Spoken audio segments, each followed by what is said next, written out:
What up, Holmes? So it's been I'm going on my second year as a hairstylist, and I'm starting to forget everything from hair school. So I decided to make a little video with tips and tricks and advice on how to get the most out of hair school if you're going to go to it or if you're in it or etc. This should get you, further ahead than everybody else that hasn't watched this video or reads my blog at overdirected.com. All right, point by point, I will break down my advice on how to get the most out of your hair school education. Step number one, point number one. Hair school is not fucking high school. Jesus Christ. Step number two, listen to your teachers, even if you think you know better than they do, because chances are you probably do think you know better than they do, and you might be right. I mean, there's this weird thing that happens nowadays where if you're young and if you're on the internet and so minded, you can probably read a lot of stuff. If you're on Hairbrained and Hair Maven, etc., you might know more than they do. But guess what? They can still cut hair better than you can.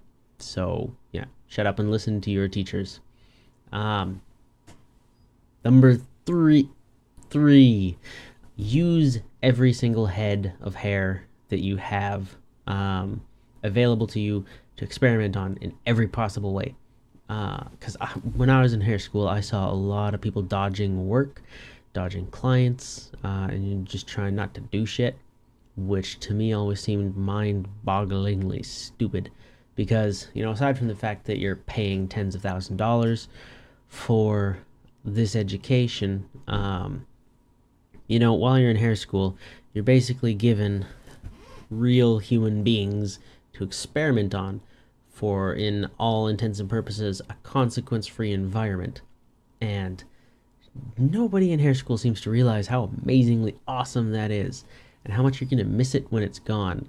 Because once you're out of hair school, you're going to be happy just to have a person in your chair, period. And you're not going to want to experiment on them. You're going to want to make them very happy so they tip you and come back. So while you're in hair school, take as many clients as you can and just use every single person to learn something. You don't have to do something weird and screwed up on them. Just, try something here, try something there, do the rest of the cut, whatever. But every single person is an opportunity for you to learn something or practice something. Number 4, don't argue marks. Who the hell cares? I don't understand why so many people wasted so much time arguing this shit. Who's gonna care in a year whether you got a 9 or a 10 on that style that one time? It's so pointlessly stupid. Which brings me into point number 5. Don't pay attention to marks. Marks don't matter. Marks are inconsequential. I didn't even look at my marks all through hair school. Instead, do something, and then like in my hair school, you do something, then a teacher comes over and checks it and whatever and marks it on a number of criteria.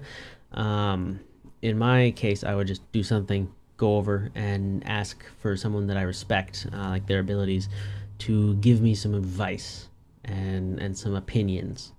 And you get a lot more useful stuff if you do that than if you just, look and go, oh, that's a 9.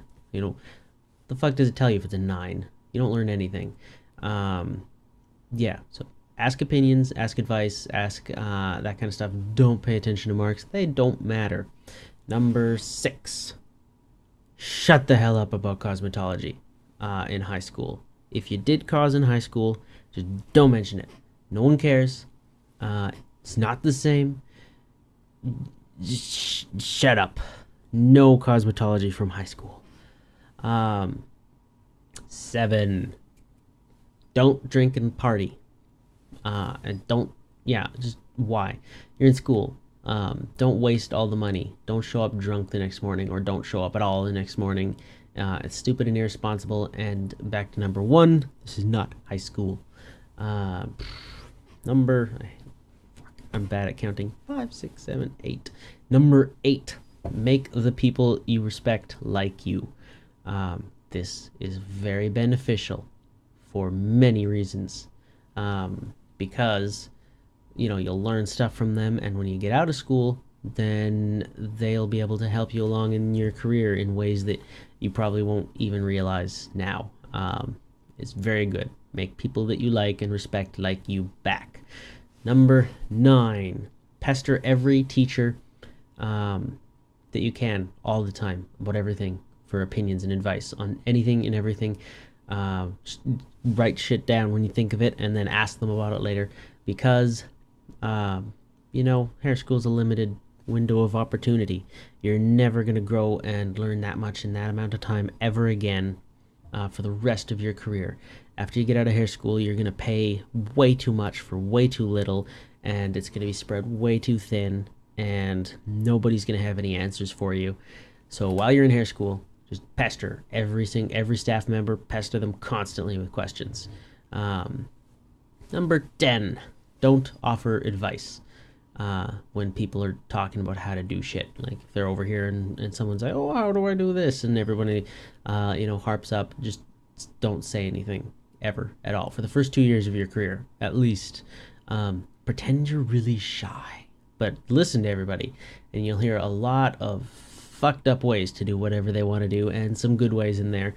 But it's an easy trap to fall into. Everyone wants to give advice. You might actually know the right answer, but just keep it to yourself.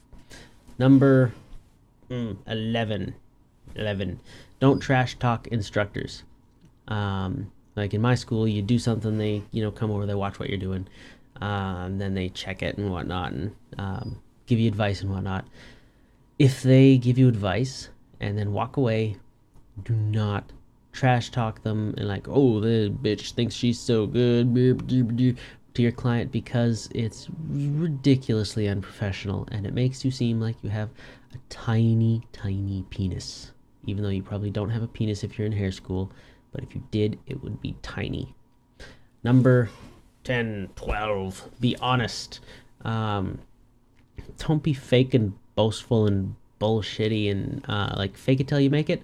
Fuck that. Be honest about where you're at and where your skills are at. So many people were like, hey, yeah, I'm the king of hairdressers. That's so pointlessly stupid, and you'll think everyone's believing you. Like all your clients will be like, oh yeah, you're great, but they're just going along with it because it's a weird social contract peer pressure thing, and it's really awkward and stupid, and don't do it. You'll learn more and advance more and make people like you more by being honest about who you are and where your skills are right now. It's like someone said about comedy. I think it's Bill Maher.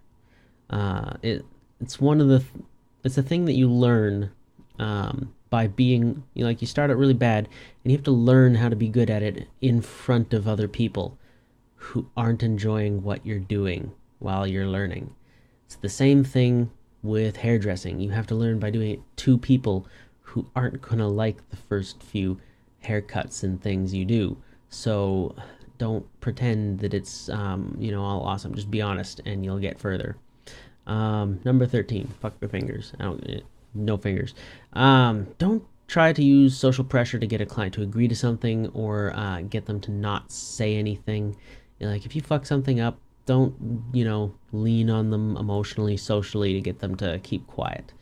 I had a really good thing to say, number 14, but I can't remember what it is. So what's hair school like? Take high school, take all the girls you hated from high school, have them over here, take a bunch of middle-aged men who are incredibly insecure and have a constant need to prove to the world that their penises are not tiny. Smash them together, and in the wake of all that insecurity and destruction and emotional chaos, you will unleash the hair school girls. Now, imagine 1 million of them cramped in a little tiny sardine can, and you're in the middle of them. Yeah.